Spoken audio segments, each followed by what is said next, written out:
Hi everyone, my name's Mark Hines and I thought I'd do this quick video on lease options because I get asked all the time about lease options and how you do them and what they are and what they mean. So I thought I'd do this quick video. So what is a lease option? Right, a lease option by its textbook definition is the ability to control a property with the opportunity to buy it at a later date. That's effectively the textbook. So and it's the right but not the obligation to buy it, so you can get out of it if you need to.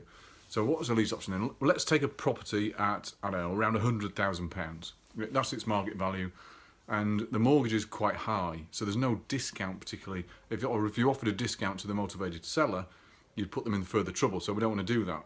So the property is at 100,000, the mortgage might be 95, let's say, just to give you a number to work with. So we can't offer a BMV offer, below market value offer, or a reduced offer because, again, you know, it would put the vendor in a worse position. That's not really a win-win deal. So let's go for a terms type deal. So this is not a lower price. This is offering market value, which is 100,000, but it's a terms type deal. So what are the terms? So it could be let's say the mortgage is £300 a month. It rents out as a single let for £550. So there's 250 cash flow. These are top line figures, obviously not, you know, net figures.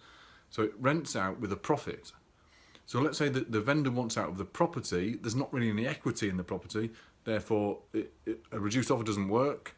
Selling the property on the open market doesn't work because they'd only get 95. Therefore, actually, in reality, they don't own the property. The bank does.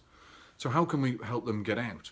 And quite often, these cases are for job moves. Therefore, you know, promotions, the moves across the country to be near children or parents or whatever it is.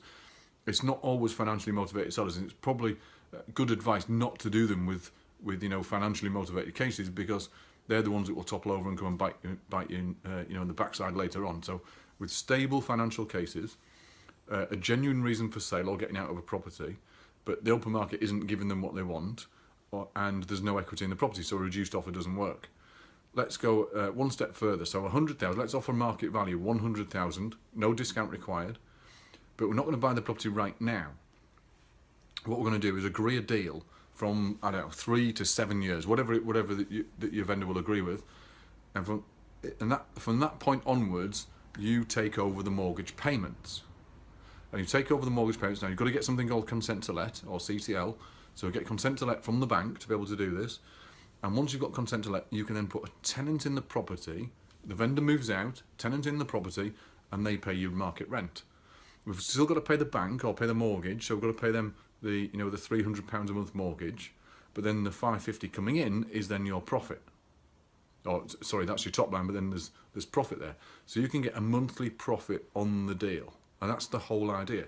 So you can offer market value, which is a win for the vendor because they've probably had reduced offers before that they've turned down. You can offer market value, that's a win for them. The win for you is you get profit along the way, along that 5 years, just like a regular rental property, but with no deposit, so you don't need hefty deposits to get into them.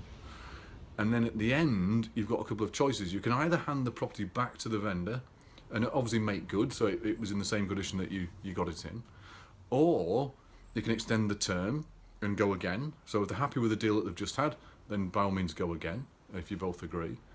Or you can dispose of the property and take out of the profit if it's grown in value. Now I wouldn't worry too much if it's not grown in value, because the profit was along the way in the rentals anyway. But if it has grown in value, there's another chunk of profit you can get there from the deal. And the vendor's still happy because you gave them full market value, you agreed a price at the time, and they've got what they wanted. So that's a lease option in its simplest form. By all means, tag me on the box below, or drop me a mail, or give me a call. I'll go into it in more detail for you if you need me to. So my name's Mark Hines, and I'll speak to you soon.